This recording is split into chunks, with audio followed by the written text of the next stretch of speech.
Bonjour à tous. Alors cette fois, en cours particulier avec un élève, on a travaillé sur 4 sujets de disserte sur les cahiers de Douai de Rimbaud. Donc j'ai déjà fait une vidéo où on analyse en détail un sujet de dissertation sur Rimbaud. Cette fois, il y en a 4 et on analyse un peu moins dans le détail, mais on donne des bonnes pistes de réflexion, de travail et surtout on formule une problématique à chaque fois à la fin de notre réflexion sur le sujet. Donc je vous laisse avec la vidéo, j'espère qu'elle vous sera utile et je vous dis bon courage dans vos révisions. Ce premier sujet, donc les cahiers de Douai représentent-ils une révolution poétique? C'est un sujet qui est énorme. Ça concerne pas seulement Rimbaud, ça concerne tous les poètes et tous les lecteurs de poésie. Enfin, tu vois, c'est quelque chose d'immense. Donc si on te pose la question, enfin si tu as ce genre de sujet, il faut que tu élargisses ce que tu as vu. J'écris CDD pour les cahiers de Douai. Là, le mot de révolution, il est tellement énorme qu'il est presque gênant en fait. Toi, dans ton analyse du sujet, tu as intérêt à le définir bien. Est-ce que ça veut dire que Rimbaud va changer à jamais la manière d'écrire et de lire la poésie?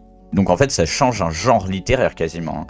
Et même la poétique, ça va peut-être au-delà même juste du genre de la poésie. On va y arriver. On va définir aussi ce que veut dire poétique ici. Ça, c'est le premier sens. Mais il y a un autre sens, c'est celui qui est plus proche d'émancipation poétique, c'est on peut juste prendre le sujet dans le sens est-ce que, mais alors on rajouterait un peu on préciserait l'idée en disant est-ce que les cahiers de Douai sont une révolution poétique personnelle? En gros, est-ce qu'à l'échelle de Rimbaud déjà c'est une révolution poétique?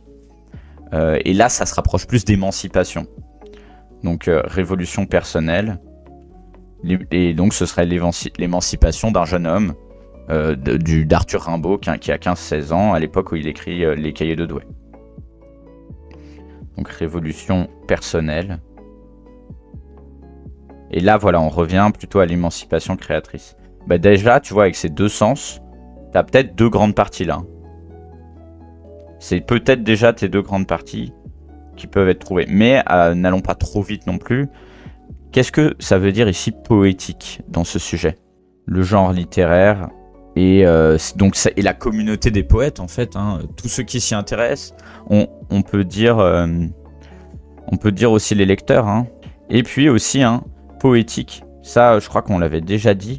Est-ce que tu te souviens de la racine de l'étymologie grecque de poétique? En grec, poienne, le verbe poienne, qui a donné poésie et poétique. Il veut dire créer. Donc en fait, là, une révolution poétique, on pourrait le traduire, si on se rappelle de cette étymologie, par une révolution créatrice. Poétique, ça veut dire donc force de création ou inspiration, capacité créatrice. Deuxième sens, création. Donc si on essaie de reformuler ce sujet en une problématique provisoire, mais ça c'est ce qu'on va faire avec les 4 sujets qui sont là, juste pour voir un maximum de sujets que tu sois bien entraîné, tu vois, pour accumuler de l'expérience dans cette partie très difficile de la disserte qui est comprendre le sujet et le reformuler. Là, qu'est-ce que ça donnerait à partir des exemples qu'on a donnés, enfin plutôt des définitions qu'on a données, de l'analyse rapide qu'on vient de faire? Quelles questions on peut poser? Ouais, ça c'est bien, peut-être. Ouais, comment Rimbaud influence le genre poétique, peut-être. Là, on prendrait le sens numéro 1. Comment Rimbaud influence le genre poétique par son émancipation. Ouais, c'est pas mal. Je trouve que tu proposes une bonne problématique ici, mais j'aurais juste un petit truc à redire. Mais franchement, si je lis cette problématique dans une copie, je la trouve bien par rapport à ce sujet. Je la trouve bien sentie, bien formulée. Mais moi, je te préconise de faire une problématique qui soit une question fermée. Une question totale. Tu te souviens de ce que ça veut dire? Voilà, c'est une yes-no question. C'est une question à laquelle on répond par oui ou par non. On appelle ça question totale en général. Je te le dis parce qu'en grammaire, tu peux être interrogé sur l'interrogation et c'est très bien de pouvoir identifier, et c'est facile en plus, les questions fermées et des questions ouvertes. Ou autrement dit, totale versus partielle. Ici, on peut dire est-ce que Rimbaud influence le genre poétique influence la poésie, on pourrait dire de son temps, si on veut préciser un peu les choses, influence la poésie au point de la changer définitivement. Ou on peut reprendre de la révolutionner complètement. Bon, le problème, mais ça c'est... Là c'est pas ton problème, c'est pas notre problème, c'est que ce sujet, il est pas assez centré sur les cahiers de Douai, sur l'œuvre. Tu vois, quand on a... Bon, certes, il commence par les cahiers de Douai, mais quand on a représente-t-il une révolution poétique, c'est un sujet, si on le prend au pied de la lettre, en fait, on est obligé de parler de tout le contexte poétique avant, pendant, après l'écriture des cahiers de Douai. Or, au bac, c'est bien de connaître 2-3 trucs sur le contexte de la création, ce qui s'est passé avant et après, mais la dissertation, c'est une dissertation sur œuvre. Donc en fait, il faut qu'on parle surtout des cahiers de Douai. Et pour mesurer la révolution poétique des cahiers de Douai, ben en fait, il faudrait savoir ce qui s'est passé après dans le monde poétique, tu vois, dans le champ poétique. Et surtout ce qui se passait avant aussi. Donc comparer avec des œuvres antérieures et postérieures. Ça rend cette dissertation impossible à tomber le jour du bac en fait. Pour recentrer la problématique, encore une troisième proposition de problématique, est-ce que les cahiers de Douai, donc là on reprend plutôt le nom de l'œuvre, est-ce que les cahiers de Douai cherchent, peut-être qu'on peut, tu vois, poser la question plutôt de l'intention de Rimbaud, ou soit on dit cherche à, pour poser la question de l'intention du poète, soit on dit réussissent à, pour poser la question plutôt de la réception par le lecteur. Donc qu'est-ce que les cahiers de Douai cherchent à transformer la manière de percevoir la poésie. Voilà. Bon, toutes ces problématiques sont valables, mais franchement la tienne est très bonne. Elle est même mieux, je pense, que la deuxième, parce que la deuxième là que j'ai formulée, elle s'éloigne trop du recueil en lui-même. Mais elle s'éloigne du recueil parce que j'ai suivi en fait j'ai tiré le fil du sujet en fait. Hein. Ah oui, t'avais déjà donné des arguments. Toi, t'as tout de suite réfléchi à des idées et c'est bien. Mais il fallait analyser le sujet d'abord et peut-être garder tes idées en tête ou sur un petit bout de brouillon. Et en fait, t'as dit quelque chose de très juste sur pour aller dans le sens du sujet. Oui, il ne suit pas les règles de la poésie traditionnelle. Il en détourne beaucoup de codes. Et non pas seulement dans le sens, non pas seulement dans le fond, mais aussi dans la forme. Voilà, il détourne les codes poétiques, on peut dire ça. Hein. Et il a aussi une ambition qui est de... Ça, on peut s'appuyer sur la lettre du voyant. Il a aussi pour ambition de transformer la manière d'être poète. Hein. Tu vois, par exemple, il veut s'encrapuler pour être poète. Ça, c'est une idée tout à fait neuve. Et l'idée du voyant aussi, elle est assez... Elle se base sur certaines visions du poète antérieur, comme le poète prophète, à la Victor Hugo, mais c'est quand même une idée révolutionnaire, en tout cas qui est bien le signe d'une révolte. Hein. Donc on peut dire aussi, hein, pour aller dans le grand 1, peut-être que ça peut être un petit B là, tu vois, genre un petit A dans il détourne les codes, et un petit B, les intentions de Rimbaud sont clairement tournés vers du nouveau. Il veut aller à l'inconnu. Donc c'est ça, hein, c'est en ça qu'il peut révolutionner les choses. C'est pas du nouveau qu'il dit, hein, c'est l'inconnu. Donc là, tu peux le citer. Il s'agit d'arriver à l'inconnu par le dérèglement de tous les sens. Ça, c'est ce qu'il dit plus précisément. Tu peux t'inspirer de ce plan-là, parce que, tu vois, la révolte, la révolution poétique, elle passe dans le grand 1 par la désobéissance et la provocation. Donc là, tu peux réutiliser ces idées-là, une poésie de la désobéissance et de la provocation. Tu peux aussi, dans le grand 2, donc dans l'antithèse, rappeler que non, en fait, Rimbaud, c'est pas non plus un révolutionnaire poétique, parce que il respecte certaines règles, il rend hommage à certains maîtres poétiques, et il ne jette pas tout par-dessus bord. Hein. Et dans le grand 3, oui, pourquoi pas, tu peux dire que c'est pas une révolution, c'est une émancipation. Alors là, on va pas garder le même grand 3. Je pense qu'il faudrait que tu fasses un grand 3 ici, autour de l'émancipation personnelle de Rimbaud. En fait, c'est quand même une entreprise profondément intime. Hein. Je te propose qu'on prenne donc le sujet suivant là. À la suite d'une fugue, Rimbaud écrit le 2 novembre 1870 à son professeur, donc Georges Isambard sûrement. Il écrit « Que voulez-vous, je m'entête affreusement à adorer la liberté libre ». En quoi cette citation éclaire-t-elle votre lecture de l'œuvre ? C'est vrai qu'elle est courte, mais elle est assez dense, assez touffue. Qu'est-ce qui te sens, quel mot te semble contenir le plus de sens dans cette phrase ? Dans ce sujet, adorer la liberté libre, c'est une expression assez originale. Pourquoi elle est originale ? Ouais, ça n'a pas de sens en fait. C'est soit on peut appeler ça une tautologie, c'est redondant, c'est la même idée hein, qui est exprimée deux fois. Enfin, c'est le substantif, le nom, et son adjectif. Et qu'est-ce que ça veut dire en fait ? Pourquoi est-ce qu'il fait cet effet de répétition, de redondance ? Tu dis qu'il insiste. Oui, c'est ça, c'est une figure d'insistance. Et tu rappelles le terme d'émancipation, oui. Mais alors, c'est vrai que l'émancipation, c'est une forme de libération. Hein.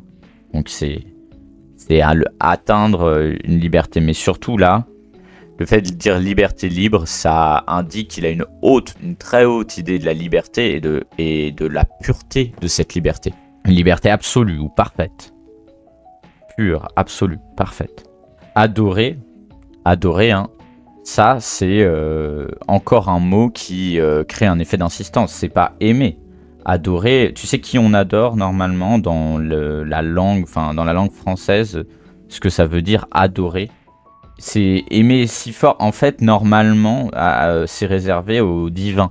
On adore Dieu. Ça vient de prier, adorer.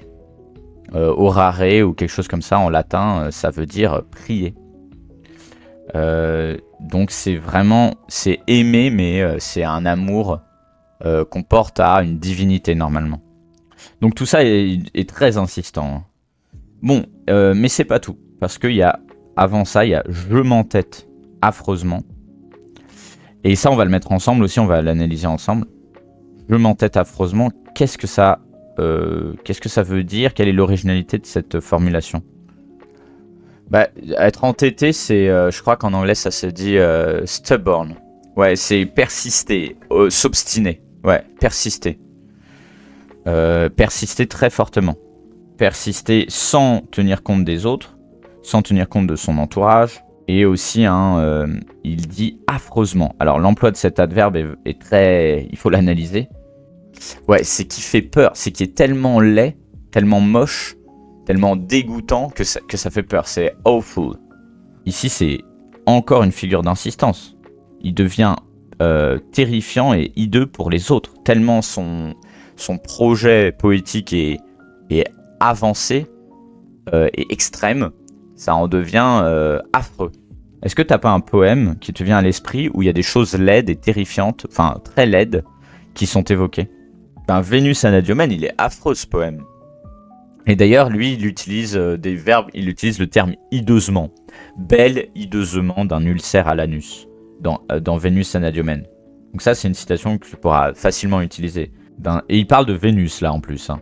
Donc, d'une déesse. Et tu vois, on avait dit que adorer, c'était un verbe qui, normalement, était réservé aux dieux. Enfin, qui, à la base, disons, était réservé aux dieux. Ne commence pas tes questions. Je te conseille de ne pas commencer tes questions de problématiques en disserte par en quoi ou par comment.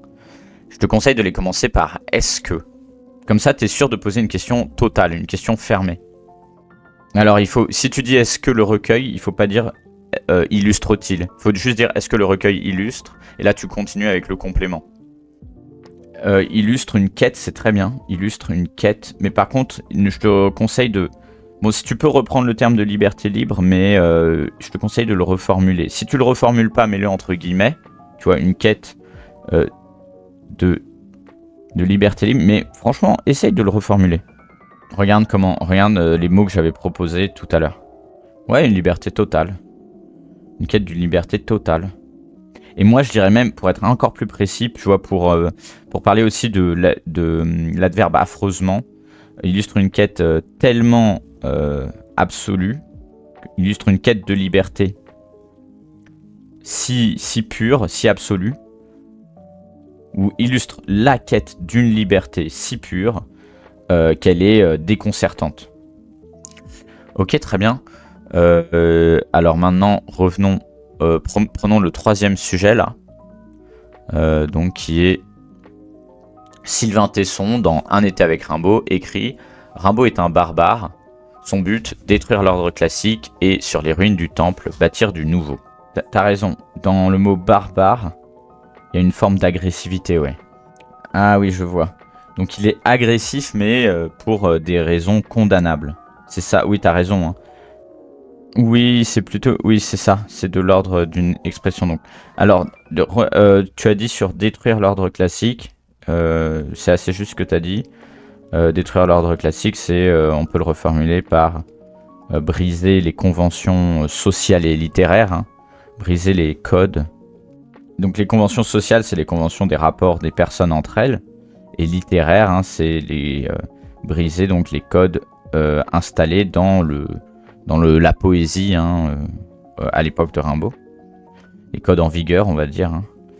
Hein. Et pour les ruines du temple. Sur les ruines du temple, en fait, c'est après avoir ruiné quelque chose de sacré, donc détruit quelque chose de sacré, l'ordre classique, c'est un peu ce temple ici. Hein. Et le temple, évidemment, ici est métaphorique. Hein. Ça désigne ce qui reste des conventions qui ont été détruites par Rimbaud. Détruites par le barbare Rimbaud. Voilà, ce qui reste de l'ordre classique, ça je vais le mettre entre guillemets parce que c'est la citation de Sylvain Tesson. Hein.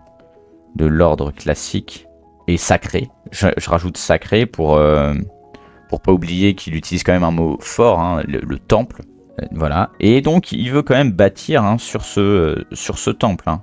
Rimbaud veut créer à partir d'une destruction. Ça c'est une très belle, c'est un très beau sujet je trouve. Il y a une chose que je voulais ajouter, c'est dans le mot barbare. En fait, il y a une autre analyse à faire, je pense, qui est que le mot barbare vient du grec, et je crois que c'est barbaron ou barbaroi peut-être, du grec ancien. Et ça, en fait, ça veut dire, ça désigne l'étranger, mais parce qu'il parle une autre langue, parce qu'il ne peut pas être compris.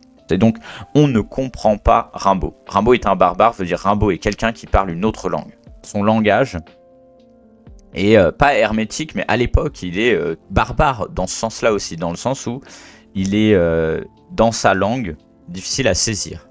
Et Sylvain Tesson pense sûrement aussi à ça. Hein.